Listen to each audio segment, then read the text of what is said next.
In the last video, we saw that once a program starts running, it mostly runs on its own on the CPU. But sometimes a program needs help.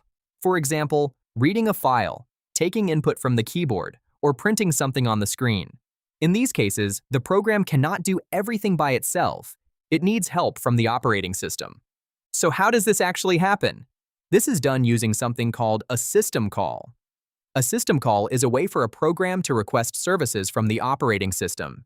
But this is not just a normal function call. Something very important happens behind the scenes. When a system call is made, the CPU switches from user mode to kernel mode. In simple terms, it moves into a more powerful mode where the operating system can safely run. This switch happens using something called a trap. You can think of a trap as a special signal to the CPU. When your program requests a system call, the CPU itself triggers this trap. This is built into the hardware. The trap tells the CPU to stop running your program and switch into kernel mode.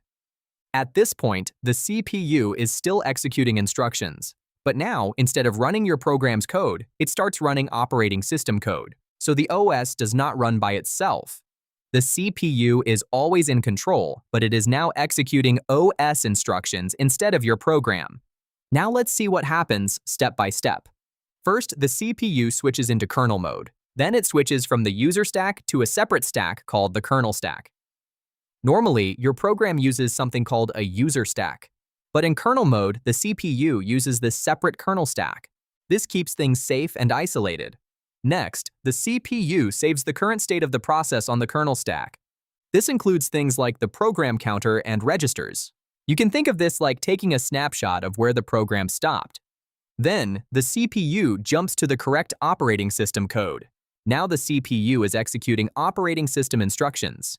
The OS handles the request. For example, reading data from disk or handling input. Once the work is done, the system needs to go back to the program. This is done using something called return from trap. The CPU restores the saved state from the kernel stack. It switches back to user mode, and the program continues execution as if nothing happened. From the program's point of view, it just feels like a normal function call. But internally, a lot of things happened. For example, imagine your program wants to read a file. It makes a system call. The CPU switches into kernel mode, saves the program's state, and runs the operating system code to start the disk read. Once the request is handled, the CPU restores the saved state, and the program continues as if nothing happened.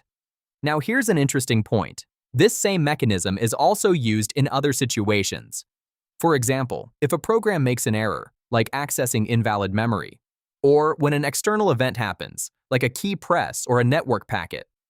In all these cases, the CPU uses the same trap mechanism to enter the operating system. So to summarize, a system call is how a program safely asks the operating system for help.